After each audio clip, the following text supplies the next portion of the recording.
Hey everyone, it's Deja with Knit and Crochet Ever After, and today I have a new forever free pattern. It is the Crunch leg warmers.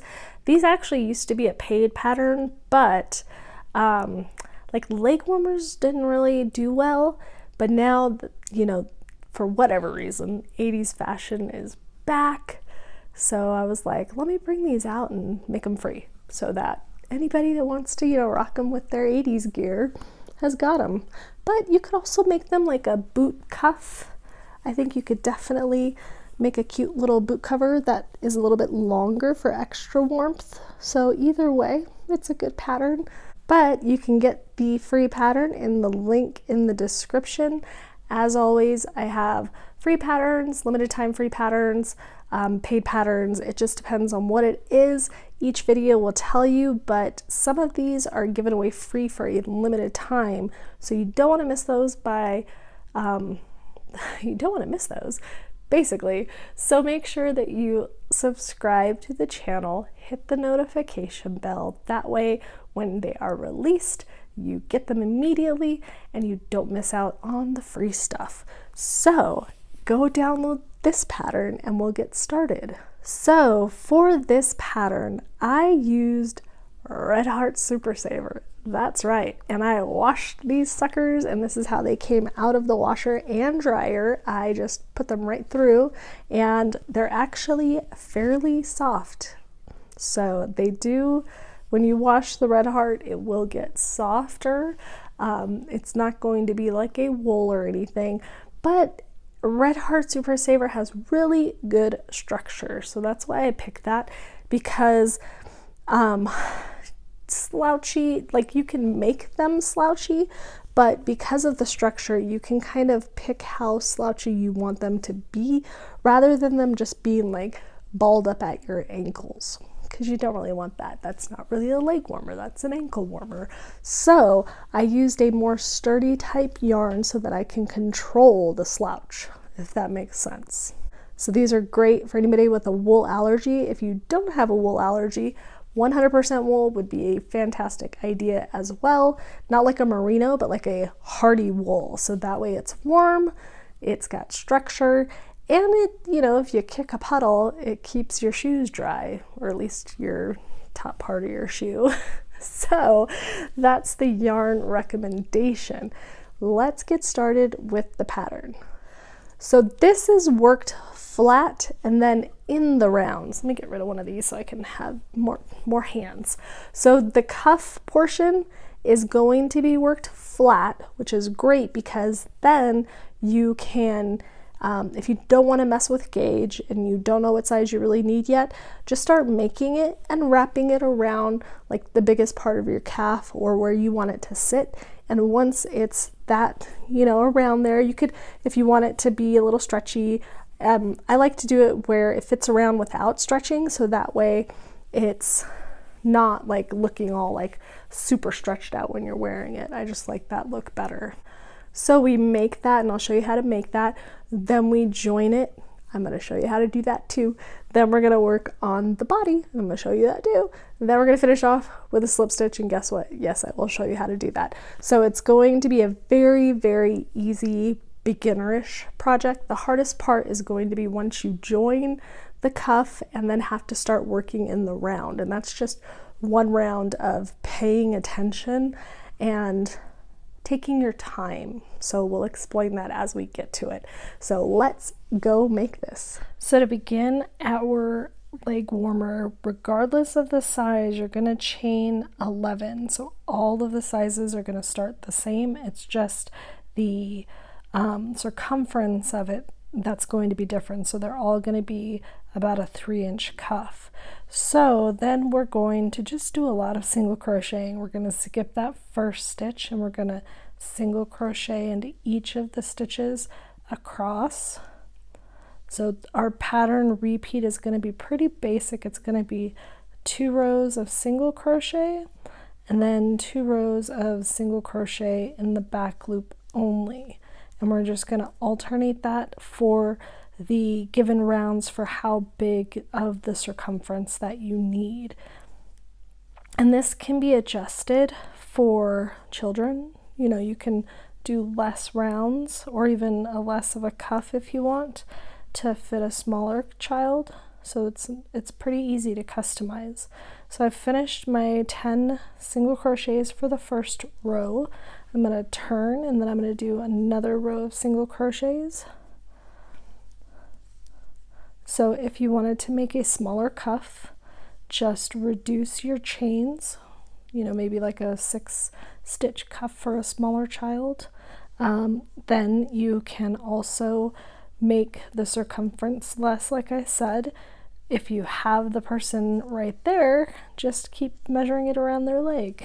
Or, you know, if you need to make it bigger, just keep making more of the repeat and measuring your leg and then adjusting, and once it fits, then you go ahead and join it into a tube, which I'll show you how to do once we get this all complete.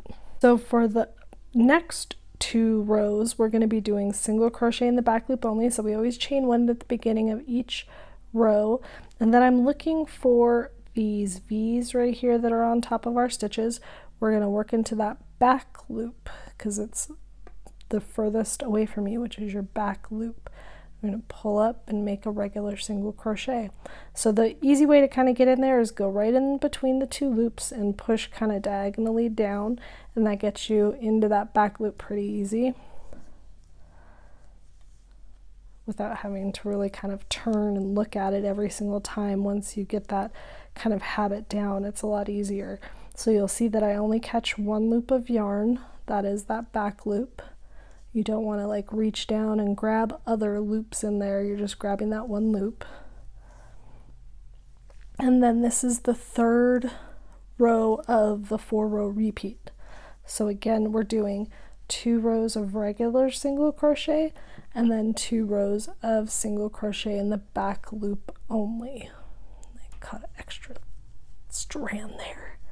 So you're going to keep on repeating these 4 rows for the amount given in the pattern, or like I said, for the size that you want to make, and then we will come back and join this so you can see how to form the tube, and then we'll work on the body. So go ahead and make the rest of your cuff and I'll see you in a little bit. Okay, I finished the whole cuff. Now I'm ready to join it. So I'm going to fold it in half. Either way is fine, like you can't tell the difference from either side, so just fold it in half so that the loop that you just finished is in front. Then we're going to join with a slip stitch join. So we're just going to line up our stitches. We're going to insert our needle, our hook, through that last stitch made, and then through the other side in the same stitch, so that very first stitch on the other side. We're going to yarn over, pull through, and pull through everything, so it's just a slip stitch join, and I like to pull them tight. We want to make these nice and tight. So again, we're going to line up our stitches and head through both sides, pull through the loop on your hook, I keep saying needle, and your hook, and continue that all the way across. You'll notice when I come through this loop here, I'm not coming this way, I get stuck. So I turn my hook down so it gets right in the middle of that stitch and it's easier to pull through. So again, pull through. You should have everything lined up by using those last stitches and the foundation chain stitches. So once we get to the end of this row, or this join, then we're going to begin the body of the leg warmers. So here's the last stitch. Then I'm going to flip it so that seam is on the inside. So here is my outside now. So for the body, we're gonna single crochet evenly around this entire tube. We did 40 rows, but we're going to do 41 stitches, and that's just going to be so that our stitch repeat for the actual body is going to kind of end as it begins, so it just kind of works out better. So we're going to chain 1 and then work as evenly as you can. So you're just going to look for spaces to put those stitches in, and we're going to be joining, so you don't need to do a stitch marker or anything, we'll be able to see our rounds as we go. And we're going to do 41 stitches all the way around. So just take your time, make them nice and even, and then we'll come back and I'll show you the stitch repeat for the body. Okay, I've got my round of even stitches done. Now I'm ready to join so I can start my actual stitch patterns.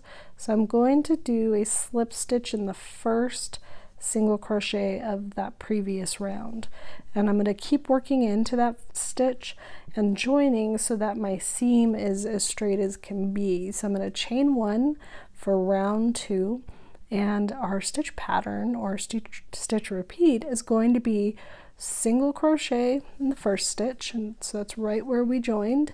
Then we're going to double crochet in the next stitch. And that's all we're going to do all the way around. We're going to single crochet, then we're going to yarn over, and we're going to double crochet. So it's going to create this tall stitch and then a short stitch, but the tall stitch is going to get crunched down, hence the name crunch leg warmers. So we're going to keep doing that all the way around. And then our very last stitch, because we did an odd number of stitches, is a single crochet, which will bring that last double crochet down. So we'll get through this round and then we'll explain round 3 together, and then I will let you loose to finish the body. Okay, I'm at my last stitch. I did my double crochet and now I'm doing my single crochet, and I'm going to join the round with a slip stitch in that first single crochet that we did. So for every round after this, we're repeating what we did the row below. So if you drop your work and pick it back up, you're looking at the stitch below and you're going to copy. So we're just going to do a single crochet inside the single crochet, double crochet in the double crochet. So it's just stacking what we previously did, and that's all you're doing for every single round of the body before the bottom cuff. So there will be 36 rounds of this, and again, you can adjust for shorter, taller, whatever you like, but just keep on going around with these single crochet, double crochets, and then once we finish all 36 rounds, or however many you're going to do, we'll come back for the bottom cuff. Okay, we've done all 36 rounds of the body. We are ready for the bottom cuff. So it's going to just be slip stitching. We're going to do 2 rounds of slip stitching. So we're going to do it fairly loose. You can make it kind of tight if you wanted like a really tight cuff, but just so you're able to actually put this on, keep it a little loose, and so that you're able also to work in for the second round. But we're just inserting, pulling through, and then pulling through the loop on your hook. So again, push through the top 2 loops, pull through that loop. So we're doing that all the way around. We'll do the 2 rounds and I'll come back and show you how it looks with that second round once we get to the end of this one. Okay, I'm back at the beginning of the round and I'm going to do the second round of slip stitch. So here's my very first slip stitch of the round, and I'm just going to go under those 2 loops and start working the second round. I'm not going to like join with a slip stitch because we are already slip stitching. So I'm just going to keep on going around, and you'll see that I'm just going under the previous round's slip stitch, and it kind of just makes it a little bit more prominent, and it gives it a little bit of a different edge on top. So that's what we're going to do for the second round, and then we're going to fasten off and weave in our ends once we finish that. So let's go finish this off and do some last thoughts. So that was the whole pattern. I'm giving you a tip at the very end as I think about it, to make sure, an easier way to ensure that these are the same size, because you're making 2 of them, and if you're not aware, different days can make different sizes. which is weird, but it's true. So your gauge can change with your mood. If you're relaxed and enjoying maybe a little wine with your Netflix, you're gonna crochet a little looser than if you just got off work and it was a stressful day and the kids are yelling. You're gonna be crocheting a little bit tighter. So if you do these at different times, you could have two different sizes. The fix for that is work them both at the same time. So you can either like make one cuff and then make the other cuff. So with the red heart, you can, pull from both ends and do one cuff, the other cuff. Or if you are really worried about it, you can do a few rows and a few rows and a few rows, going back and forth to each one, because you'll be consistent with that gauge that you're working at that time. Then once you put them together and you start working in the round, same thing. Just alternate a few rounds on each one, and then you're going to ensure that the size should be pretty perfect. So that's your tip of the day. So these are the Crunch leg warmers. I hope you have fun making them. Please tag me if you post them anywhere, because I would love to see. My junk is down in the description so you know what to tag with. I love seeing everybody's projects, so please tag me. Again, subscribe, hit the notification bell. I'm going to give lots of free stuff away. Don't miss out. I'm Deja with Knit and Crochet Ever After, and thank you for watching.